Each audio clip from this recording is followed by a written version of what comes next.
So hello guys, welcome back to कोडिगा channel. Guys आपका मेरे चैनल में बहुत बहुत स्वागत है। गाइज आज के वीडियो में हम रिएक्ट का जो फाइल्स एंड फोल्डर स्ट्रक्चर होता है वो एक्सप्लेन करने वाले। आप इस चैनल में नए हो तो आपको बता दूं कि हमने एक नई सीरीज चालू की है जो कि पूरी तरह से रिएक्ट के ऊपर बेस है। हम रिएक्ट को बिगिनर लेवल से लेके एडवांस लेवल तक सीखने वाले हैं। हम साथ बहुत सारे प्रोजेक्ट्स भी बनाएंगे, तो प्लीज़ अगर आप इस चैनल में नए हो तो प्लीज़ इस चैनल को आप सब्सक्राइब कर दीजिएगा और इस सीरीज़ को आप बुकमार्क कर दीजिएगा। इसकी लिंक मैं डिस्क्रिप्शन में या फिर आई बटन में प्रोवाइड कर दूंगा। लास्ट वीडियो में हमने क्या किया था, हमने प्रोजेक्ट बनाया था। उस प्रोजेक्ट के अंदर हमने रिएक्ट लाइब्रेरी को इंस्टॉल किया था और मैंने बोला था कि अगले वीडियो में हम फाइल्स एंड फोल्डर स्ट्रक्चर्स को एक्सप्लेन करेंगे। तो चलो शुरू करते हैं। सो देखो, आपको जितने भी इधर फाइल्स दिख रहे होंगे क्लाइंट फोल्डर के अंदर, वो सब फाइल्स आप मैन्युअली भी बना सकते हो। लेकिन हमने क्या किया, हमने यहाँ पे क्रिएट रिएक्ट ऐप का इस्तेमाल किया था, जो कि एक बंडल होता है। वो पूरा हमें जितनी भी फाइल्स लगती है रिएक्ट प्रोजेक्ट बनाने के लिए वो सब अपने आप बना के देता है हमें। जैसे कि पैकेज.json पैकेज सब फाइल्स उसने खुद बना के हमें दी, क्रिएट रिएक्ट ऐप पैकेज ने। मेरा कहने का मतलब है कि आप ये सारे फाइल्स मैन्युअली भी बना सकते हो, लेकिन मैन्युअली में बनाने में टाइम चला जाता है, इसलिए हम क्रिएट रिएक्ट ऐप का इस्तेमाल करते हैं। तो बारी बारी से मैं एक एक फाइल एक्सप्लेन करता हूँ। अब देखो, जो सबसे इस पूरे फोल्डर्स एंड फाइल स्ट्रक्चर्स में सबसे इंपॉर्टेंट फाइल होती है वो होती है पैकेज.json। पैकेज.json क्या करती है, ये आपके प्रोजेक्ट का एक इम्पोर्टेंट मेटा डेटा मतलब आपके प्रोजेक्ट के बारे में इंफॉर्मेशन प्रोवाइड करते हैं। जैसे कि आपका नाम, इस प्रोजेक्ट का क्या नाम है, इसका वर्जन है, प्राइवेट वगैरह वगैरह, प्राइवेट है या पब्लिक है, वो सब प्रोवाइड करते हैं। इसमें सबसे इम्पोर्टेंट होता है डिपेंडेंसीज वाला। ये जो आपके सामने दिख रहा है, ये वाला एक ऑब्जेक्ट होता है, ये सबसे इम्पोर्टेंट होता है। इसमें आप कोई भी नई एक्सटर्नल लाइब्रेरी इंस्टॉल करते हो तो उसकी एंट्री इस डिपेंडेंसी ऑब्जेक्ट के अंदर हो जाती है। अगर मैं रिडक्स यहाँ पे इंस्टॉल करूँ, रिडक्स एक हेल्पिंग लाइब्रेरी है रिएक्ट की, वो इंस्टॉल करता हूँ तो यहाँ पे उसकी एंट्री हो जाएगी। पैकेज.json बहुत इंपॉर्टेंट फाइल होती है। यू बोलो तो ये सबसे इंपॉर्टेंट फाइल होती है रिएक्ट के प्रोजेक्ट में। विदाउट पैकेज.json आप कोई भी एक्सटर्नल लाइब्रेरी या फिर हेल्पिंग लाइब्रेरी आप इंस्टॉल कर ही नहीं पाओगे। ओके, तो ये थी कुछ पैकेज.json। अब बात करते हैं पैकेज-log.json। ये फाइल देखो, पैकेज-log.json और पैकेज.json दोनों फाइल्स सेम होती है, लेकिन इनमें एक स्लाइट डिफरेंस होता है। ये मैं पैकेज-log.json में आपको अगले वीडियो में एक्सप्लेन करूंगा, क्योंकि ये बहुत ही इंपॉर्टेंट फाइल होती है। ये भी बहुत इंपॉर्टेंट फाइल होती है। इस पर बहुत से इंटरव्यू में क्वेश्चन भी पूछे जाते हैं कि पैकेज-log.json और पैकेज.json में क्या फ़र्क होता है। तो इसका एक सेपरेट वीडियो बन जाएगा, वो मैं अगले वीडियो में आपको एक्सप्लेन करूंगा। अब बात करते हैं अगले फाइल्स की। अगले फाइल्स हमारी है gitignore.gitignore। ये एक गिटअप की फाइल है।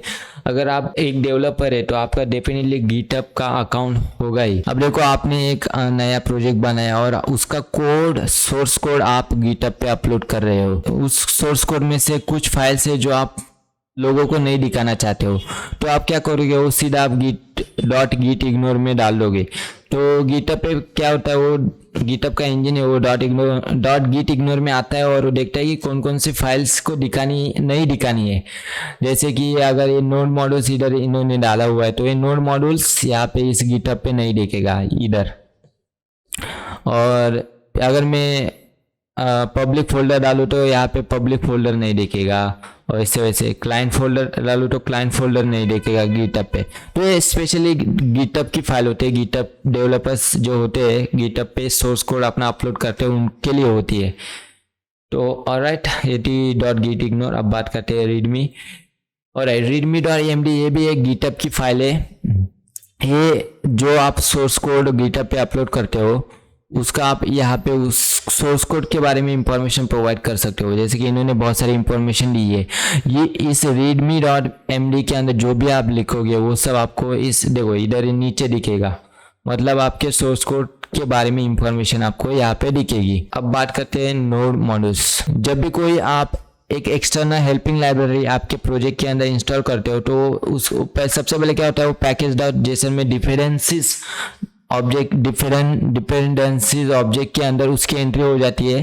फिर उसकी जो फाइल्स होती है उस लाइब्रेरी की, वो सीधा नोड मॉड्यूल्स के अंदर चली जाती है। नोड मॉड्यूल्स के अंदर जितने भी हेल्पिंग फाइल्स होती है वो उस हेल्पिंग लाइब्रेरी की, जैसे कि रिडक्स की, अगर आपने रिडक्स इंस्टॉल किया आपके प्रोजेक्ट के अंदर तो उसकी भी उसके भी जो हेल्पिंग फाइल्स है वो उनके लिए भी एक जगह होनी चाहिए प्रोजेक्ट के अंदर। तो वो जगह कहाँ होती है, वो नोड मॉड्यूल्स के अंदर होती है। अगर कोई भी मतलब समझो आपने कोई नई एक्सटर्नल लाइब्रेरी इंस्टॉल की तो सबसे पहले पैकेज.जेसन में उसकी एंट्री हो जाती है और फिर वो एंट्री होने के बाद सीधा चली जाती है नोड मॉड्यूल्स के अंदर। फिर आप इंपोर्ट करके उस लाइब्रेरी को इस्तेमाल कर सकते हो। तो नोड मॉड्यूल्स भी एक बहुत ही इंपॉर्टेंट फोल्डर होता है। ऑलराइट, अब बात करते हैं हम पब्लिक फोल्डर की। देखो पब्लिक फोल्डर में आपको बहुत सारी चीज़ें दिखेंगी, देखिए जैसे कि ये फेव आइकॉन का मतलब है कि जो आपको यहाँ पे ये दिख रहा है ना, ये वाला यूट्यूब का लोगो है या फिर गिटहब का, इसे बोला जाता है फेव आइकॉन। पब्लिक फोल्डर में सबसे इंपॉर्टेंट फाइल होती है index.html। देखो जो रिएक्ट प्रोजेक्ट होता है ना, रिएक्ट एप्लीकेशन, वो सिर्फ सिंगल पेज एप्लीकेशन होते हैं। आपको सिर्फ एक ही HTML का पेज यहाँ पे दिखेगा, वो होता है index.html। वो आपको मिलेगा पब्लिक फोल्डर के अंदर। एक ही होता है index.html, मतलब HTML का पेज एक ही होता है पूरे रिएक्ट एप्लीकेशन के अंदर। और इस HTML पेज को आप छेड़ोगे भी नहीं। इसके अंदर आपको बहुत कचरा दिख रहा होगा, तो मैं पहले उस कचरे को हटा देता हूँ। तो मतलब एकदम क्लीन कर देता हूँ ताकि आप कंफ्यूज ना हो। तो यहाँ पे मैंने पूरा कचरा, राइट, तो यहाँ पे देखो मैंने पूरी फाइल क्लीन कर दिया। अब देखो इस फाइल के अंदर आपको सिर्फ एक ही डिव देखेगा जिसकी आईडी क्या है, उसकी आईडी है रूट, और बाकी सब तो HTML के सब लिंक वगैरह, CSS के लिंक है, जावास्क्रिप्ट का टैग है, CSS का टैग है, टाइटल वगैरह है। और लेकिन इसमें सबसे इम्पोर्टेंट वाला होता है वो होता है ये div जिसकी आईडी होती है रूट। ओके, इस पर आप ध्यान दीजिएगा, ये हमें अभी थोड़ी देर में हम इसके ऊपर बोलने वाले हैं।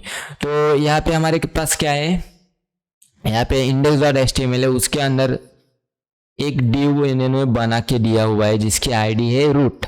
ओके, और बाद में लोगो बिगो ये सब इस manifest.json फॉर्मेट में आपके प्रोजेक्ट के बारे में इंफॉर्मेशन प्रोवाइड करती है। इसकी कोई ज़रूरत नहीं।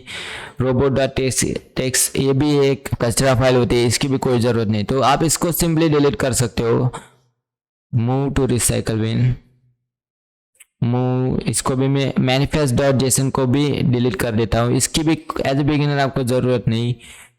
PNG रिएक्ट का लोगो जो आपको दिखता है विंडो, वो सब इसको आप डिलीट करो या ना रहो आपकी मर्जी, मैं रहने देता हूँ यहाँ पे। तो पब्लिक फोल्डर के अंदर हमने एक ही फाइल होती है इंपॉर्टेंट जो कि index.html है। तो ये अब बाकी सब कुछ इंपॉर्टेंट नहीं होता, आप डिलीट कर सकते हो उन सबको। तो अब बात करते हैं सबसे इम्पोर्टेंट फोल्डर की जिसके अंदर हम सब कुछ करने वाले हैं। इसके अंदर भी आपको बहुत सारी फाइल्स दिख रही होंगी, इन फाइल्स को भी मैं एक एक करके एक्सप्लेन कर देता हूँ, लेकिन इनमें से बहुत से फाइल्स है जो हम यूज भी नहीं करेंगे। तो सबसे पहले मैं फाइल्स एक्सप्लेन करने वाला वो है setup.test.js और app.test.js। ये दोनों ही रिएक्ट टेस्टिंग की फाइल्स है। रिएक्ट टेस्टिंग खुद में एक दूसरा टॉपिक है, वो हम कवर करने वाले, लेकिन इस प्रोजेक्ट के लिए नहीं कवर करने वाले। तो मैं app.test.js को डिलीट कर देता हूँ और setup.test.js को भी मैं डिलीट कर देता हूँ। ये रिएक्ट टेस्टिंग की फाइल्स थी जो हमने डिलीट की, इनकी कोई ज़रूरत नहीं इस प्रोजेक्ट के लिए। अब बात करते हैं रिपोर्ट वेब vital.js। इसकी भी हमें कोई ज़रूरत नहीं। ये क्या होता है, रिएक्ट के अंदर आपके ऐप का परफॉर्मेंस मेजर करने के लिए रिएक्ट वालों ने एक स्पेशल लाइब्रेरी का इस्तेमाल किया होता है, और उसी स्पेशल लाइब्रेरी की एक फाइल है। वो स्पेशल लाइब्रेरी आपको दिखा दूँ कौन सी है, देखो ये वाली वेब वाइटल्स, उसी के लिए फाइल बनाई होती है। लेकिन हम परफॉर्मेंस नहीं, मतलब इसका इस्तेमाल ही नहीं करने वाले, तो मैं इसका डिलीट कर देता हूँ। एज अ बिगिनर आपको इन फाइल्स की देखने की कोई ज़रूरत ही नहीं है। लेकिन आगे चल के हम शायद इनको और एडवांस फॉर्म में देखेंगे। तो मैं फिलहाल के लिए तो डिलीट कर देता हूँ इनको, तो मूव टू रिसाइकल बिन कर देता हूँ। अब देखो बहुत ही सिंपल होता जा रहा है हमारे फाइल्स, देखो। ऑलराइट, अब बात करते हैं हम app.js की। देखो ये जो app.js है ना, ये एक कंपोनेंट बनाया हुआ है, यहाँ पे रेडीमेड कंपोनेंट बनाया हुआ है जो कि आपको स्क्रीन के ऊपर दिखता है। ये जो रोटेटिंग लोगो है ना, ये पूरा एक कंपोनेंट इन्होंने बनाया हुआ है और वही हमें यहाँ पे दिखता है app.js।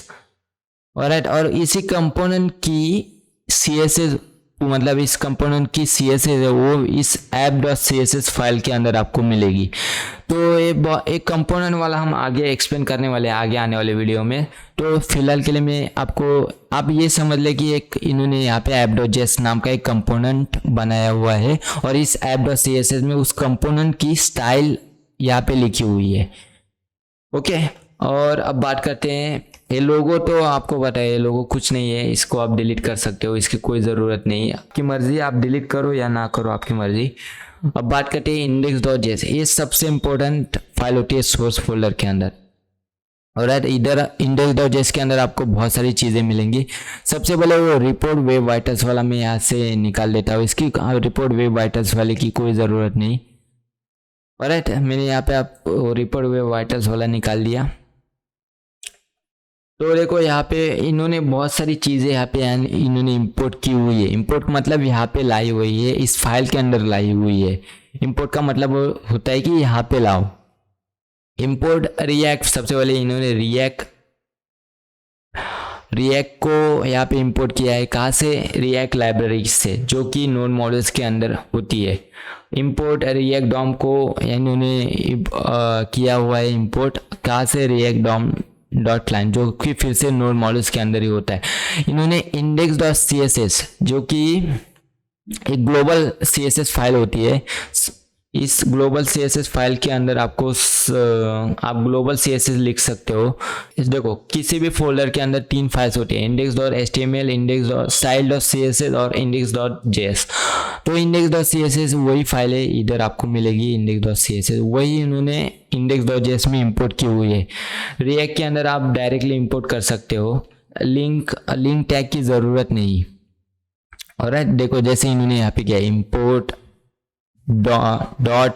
और उस फाइल का नाम index.css।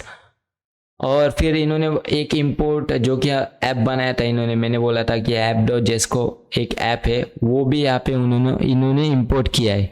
अब ये नीचे समझने वाली बात है, ये बहुत ही इंपॉर्टेंट वाली बात है। ओके, इधर देखो इन्होंने क्या किया है। सबसे पहले इन्होंने क्या किया है, जो index.html के अंदर जो div था उन्होंने यहाँ पे उसको टारगेट किया है गेट एलिमेंट बाय आईडी की मदद से, जहाँ की हमने देखा कि उसकी आईडी रूट है, तो इन्होंने उस एलिमेंट को यहाँ पे गेट किया है गेट एलिमेंट बाय आईडी की मदद से। और यही एलिमेंट ये क्रिएट रूट, जो कि एक रिएक्ट का यूटिलिटी फंक्शन होता है, जिसकी मदद से एक डॉम एलिमेंट बनाया जाता है। उसके अंदर इन्होंने इस एलिमेंट को, जो कि एक HTML एलिमेंट है, उसको पास किया है। फिर ये क्रिएट रूट क्या करती है, क्रिएट रूट फंक्शन की मदद से इधर क्या किया जा रहा है, इधर रूट नाम का एक डॉम एलिमेंट बनाया जा रहा है। रूट एक डॉम एलिमेंट होता है, ये कोई कंपोनेंट नहीं होता है, एक सिंपल डॉम एलिमेंट होता है जो कि इस HTML एलिमेंट को रिप्रेजेंट करता है। डॉम एलिमेंट मतलब document object model element. I hope आपको पता होगा, बहुत ही बेसिक है डॉम। और फिर उस डॉम एलिमेंट को क्या कर रहे हैं, एक रेंडर मेथड होती है। रेंडर का मतलब है कि यहाँ पे लाओ। सबसे पहले मैं इस रिएक्ट स्ट्रिक मोड को यहाँ से निकाल देता हूँ, इसकी हमें कोई ज़रूरत नहीं। उस डॉम एलिमेंट के ऊपर हम रेंडर मेथड को परफॉर्म कर रहे हैं, और इस रेंडर मेथड के अंदर हम जो हमने ऐप कंपोनेंट बनाया था वो इधर हम लाके रख दे रहे हैं। ये देखो ये कंपोनेंट लिखने का स्टाइल होता है। मैं एक कंपोनेंट वाले वीडियो में एक्सप्लेन करूंगा आपको कंपोनेंट के बारे में सब कुछ, लेकिन आप इस वीडियो के लिए आप समझे कि यहाँ पे इन्होंने क्या किया। सबसे पहले यहाँ पे इंपोर्ट किया ऐप को इंपोर्ट किया, फिर उसी ऐप को इन्होंने रूट डॉम एलिमेंट के अंदर लाकर रख दिया। तो एक क्विक समरी में फिर से दे देता हूँ। तो सबसे पहले इन्होंने क्या किया, इन्होंने जो index.html है उसके अंदर जो div है उसको इन्होंने उसके आईडी की मदद से यहाँ पे गेट किया है। फिर उसी div को ये लोग क्रिएट रूट जो कि एक रिएक्ट का फंक्शन होता है उसके अंदर इन्होंने एज अ पैरामीटर उसको पास किया है। फिर ये क्रिएट रूट फंक्शन क्या कर देता है, उसका एक डॉम एलिमेंट बना देता है, डॉक्यूमेंट ऑब्जेक्ट मॉडल एलिमेंट। और फिर उस डॉम एलिमेंट के ऊपर रेंडर मेथड की मदद से हम यहाँ पे जो ऐप कंपोनेंट है वो मतलब यहाँ पे हम ला रहे हैं। देखो एकदम सिंपल भाषा में बोलता हूँ, index.html के अंदर जो div है उसके अंदर हम लोग यहाँ पे हमारा ऐप कंपोनेंट ला रख दे रहे हैं। सिंपल। रेंडर का मतलब है कि यहाँ पे लाओ, क्या लाओ, यहाँ पे ऐप कंपोनेंट को यहाँ पे लाओ, इसका रूट डॉम एलिमेंट के अंदर ऐप कंपोनेंट को लाओ। Simple as that. सो ये था कुछ index.js। आई होप आपको समझ गए होंगे। अगर आपको आपके मन के अंदर, आपके दिमाग के अंदर कुछ डाउट है तो आप कमेंट सेक्शन के अंदर मुझे बता सकते हो। मैं आपकी ज़्यादा से ज़्यादा हेल्प करने की कोशिश करूँगा। सो ये था कुछ फाइल स्ट्रक्चर। देखो बहुत सारी फाइल्स हमने यूज़ भी नहीं की, बहुत सारी फाइल्स को हमने डिलीट कर दिया, जैसे कि जो रिएक्ट टेस्टिंग की फाइल्स थी वगैरह वगैरह है। पब्लिक फोल्डर के अंदर भी सिर्फ index.html इंपॉर्टेंट होती है, बाकी कोई इंपॉर्टेंट फाइल नहीं होती है। बाकी सब देखो png आइकॉन वगैरह ये सब फाइल्स है। सोर्स फोल्डर के अंदर index.js सबसे इंपॉर्टेंट फाइल होती है और app.js एक कंपोनेंट बनाया हुआ है इन्होंने, और उसी कंपोनेंट की स्टाइल app.cs में आपको मिलेगी। और index.cs जो कि एक ग्लोबल css फाइल होती है जो कि आपको हर प्रोजेक्ट के अंदर मिलनी ही है, जिसके अंदर आप ग्लोबल css लिखोगे, सबका css। और ये लोगो svg कुछ नहीं है, इसको आप डिलीट कर सकते हो, आपकी मर्जी में यहाँ पे रहने देता हूँ।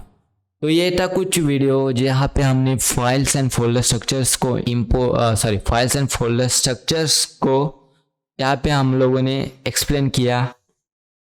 ऑलराइट, अगर वीडियो अच्छा लगे तो प्लीज़ लाइक कीजिए, शेयर कीजिए, सब्सक्राइब कीजिए और मेरे चैनल को मतलब इस कोडिगा चैनल को सब्सक्राइब कीजिए। हम पूरी सीरीज़ यहाँ पे मतलब रिएक्ट के ऊपर बनाने वाले हैं, जहाँ पे हम बहुत सारे टॉपिक्स कवर करेंगे। React testing, TypeScript, Google GraphQL, Docker जैसे विविध टॉपिक हम कवर करने वाले हैं। तो प्लीज़ आप इस चैनल को सब्सक्राइब कीजिएगा और बहुत सारे प्रोजेक्ट्स भी बनाएंगे। ऑलराइट, अगर वीडियो अच्छा लगे तो प्लीज़ लाइक कीजिएगा। तो मिलते हैं अगले वीडियो में। ओके, तो ये था कुछ आज का वीडियो, मिलते हैं अब अगले वीडियो में। बाय।